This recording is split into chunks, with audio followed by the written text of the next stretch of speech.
La reforma al binominal y las reformas políticas son uno de los temas en discusión por estos días en el Congreso. Conversamos al respecto con la ministra secretaria general de la Presidencia, Jimena Rincón. Ministra, bienvenida, buenas noches. Muchas gracias, buenas noches. Ministra, el binominal, tal como está planteado por el gobierno esta reforma al sistema electoral, ha suscitado algunas críticas. Por ejemplo, se dice, en el caso del Senado, en 7 regiones va a quedar exactamente igual, va a seguir siendo un sistema binominal. ¿Es cierto eso y por qué no se puede cambiar? A ver, el sistema electoral recoge distintos principios. En la Cámara de Diputados tiene valor el voto, la representación ciudadana desde el punto de vista del electorado. En el Senado siempre se ha planteado como una representación territorial, vale decir que cada circunscripción represente un número de escaños en el Parlamento.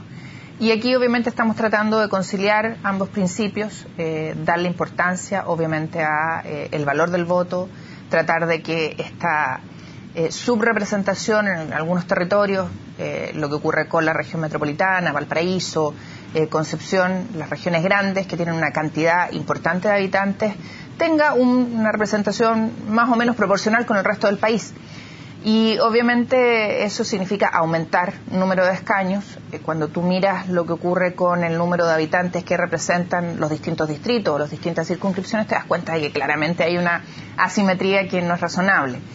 Y eso en el caso de la Cámara de Diputados se corrige bastante, casi queda, digamos, relativamente equilibrado.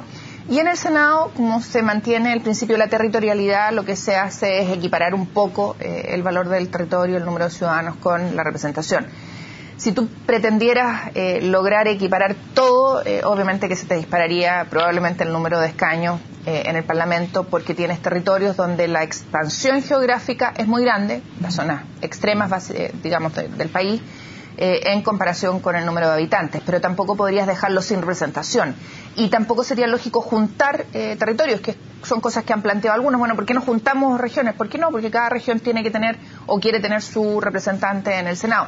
¿Qué es lo que pasó, por cierto, con la discusión en el norte? Si recuerdas, se crea la nueva región de Arica-Parinacota, pero no se crea la circunscripción. Y ese es un anhelo que vienen peleando los ariqueños hace bastante tiempo. Ministra, y con el proyecto tal como está, hay en estas mismas regiones, sobre todo en las regiones extremas, y se produce en varias partes del país, los senadores y los diputados van a representar a la misma población. ¿Tiene lógica tener dos cámaras, tener senadores y tener diputados, si al final representan a las mismas personas? No es que representen los senadores a regiones y los diputados a distritos, sino que representan al mismo sector. Esa es una discusión que más de alguna vez se ha planteado. De hecho, suceden cosas curiosas, porque los diputados dicen hay que eliminar el Senado y los senadores de vuelta le dicen, bueno, eliminamos la Cámara. Más allá de eso, que puede parecer gracioso, el sentido de las dos cámaras en su concepción era el que existiera una Cámara revisora.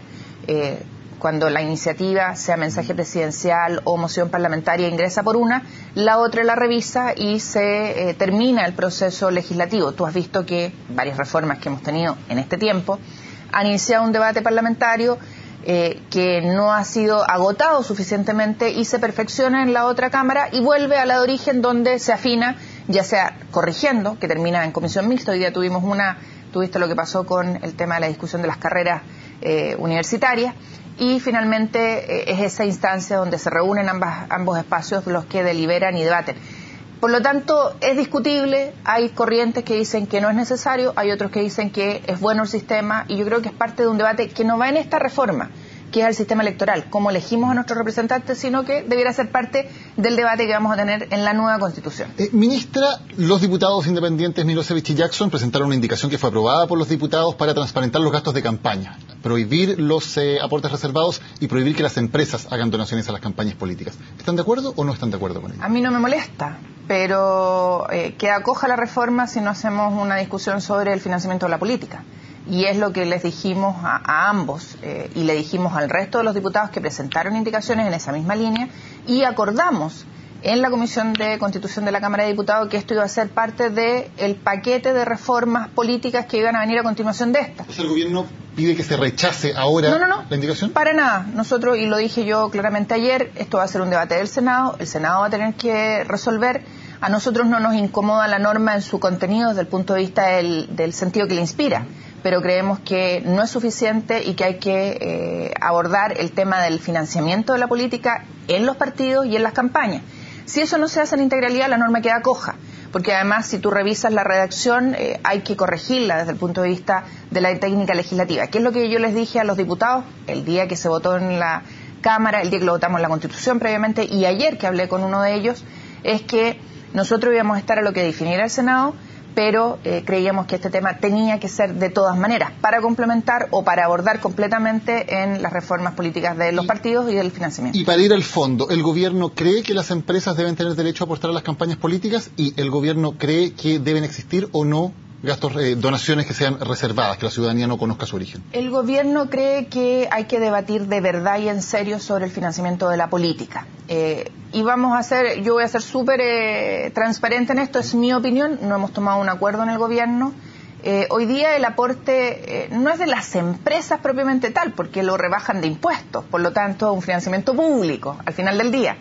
Y creo que debiéramos sincerar esto y hacer que efectivamente el financiamiento, es una opinión mía, sea público. Pero es algo que obviamente tenemos que discutir porque tiene que ser en igualdad de condiciones para todos, tiene que haber transparencia, tiene que haber un límite al gasto, tiene que estar además especificado qué tipo de propaganda se puede hacer. Tuviste que la saturación en la vía pública es algo que no resiste. Por lo tanto, creo que es un debate mucho mayor que ese solo artículo que los diputados han propuesto. Y en esa opinión personal, si ese aporte debe ser público, ¿se debe al mismo tiempo prohibir que las empresas aporten? Bueno, es que o lo uno o lo otro. Si queremos igualdad de trato, si queremos efectivamente tener una equidad en el acceso al financiamiento, si queremos que esto no sea más un tema de resorte de los que tienen más acceso al financiamiento o acceso a crédito, tenemos que hacer una discusión en serio y tenemos que ver, bueno, cuánto cuesta la democracia, cuáles son los límites que le vamos a poner y cómo vamos a transparentar. Estamos en una agenda de transparencia súper ambiciosa desde el gobierno. Hoy día hacíamos la inauguración junto al senador Larraín del OGP, que es los parlamentos abiertos, que es una corriente internacional donde Chile va liderando varios temas, y esto, el financiamiento de la política, es parte de ese debate. Y en el otro tema, aclarado el punto del financiamiento de las empresas, que una persona natural pueda hacer un aporte a una campaña y eso mantenerse de manera reservada, no conocerse por la ciudadanía, ¿es bueno o malo? Yo creo que no es bueno. Siempre la transparencia de la información es relevante. De hecho, en otros países, y hay legislación bastante interesante, a mí me gusta la alemana, creo que tenemos que revisar lo que existe en otros lados.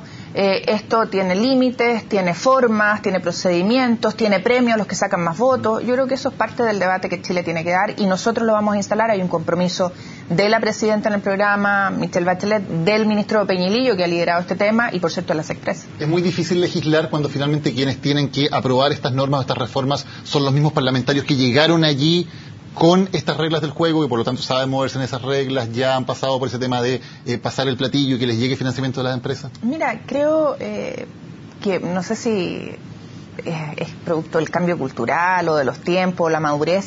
Ha sido muy grato trabajar con los parlamentarios en este tema y ha habido bastante apertura a entender que Chile demanda que nos modernicemos y que transparentemos estas cosas.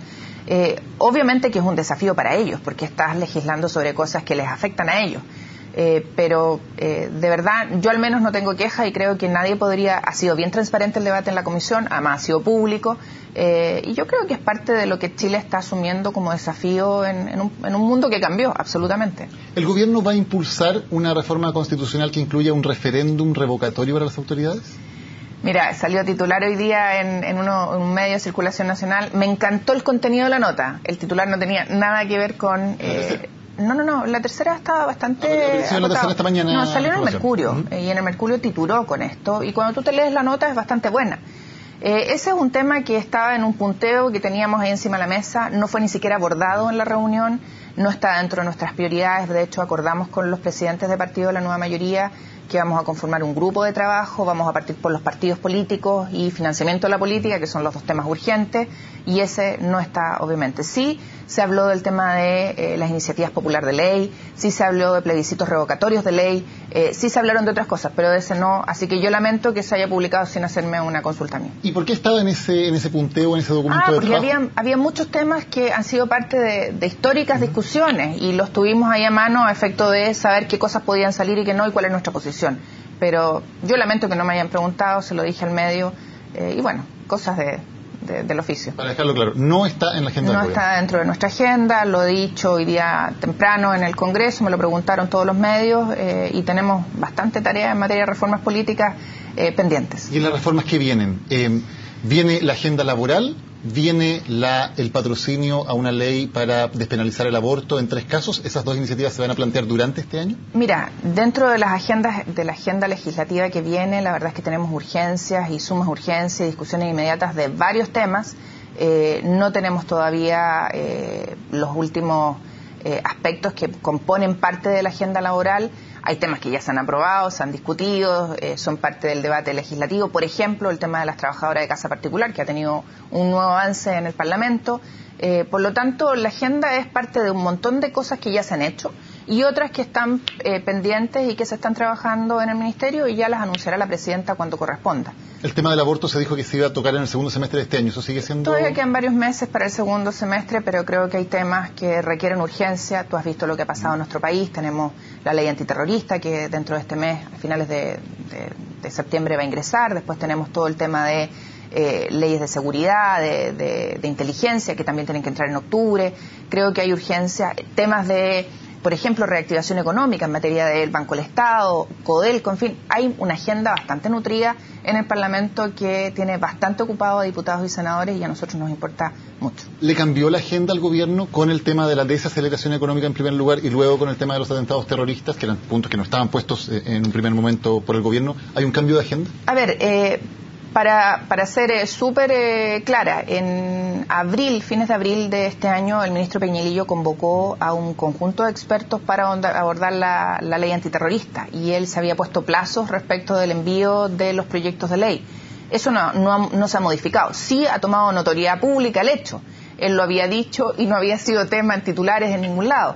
Producto de los hechos conocidos por todos, claro, toma relevancia la discusión, pero la discusión estaba ya instalada en nuestros equipos.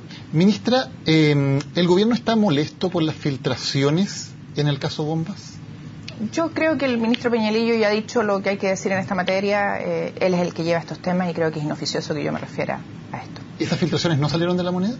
No salieron de la moneda y creo que lo importante es hacer un llamado a todos y a todas a cuidar lo que se está haciendo en materia de seguridad, a cuidar el país. Si queremos tener avances, hay que permitir que todas las instituciones trabajen y para eso obviamente hay cosas que son reservadas y no necesitan ser conocidas por la opinión pública. Ministra Jimena Rincón, muchas gracias por habernos acompañado en CNN Prime. Buenas noches. Vamos a la pausa, ya volvemos con más.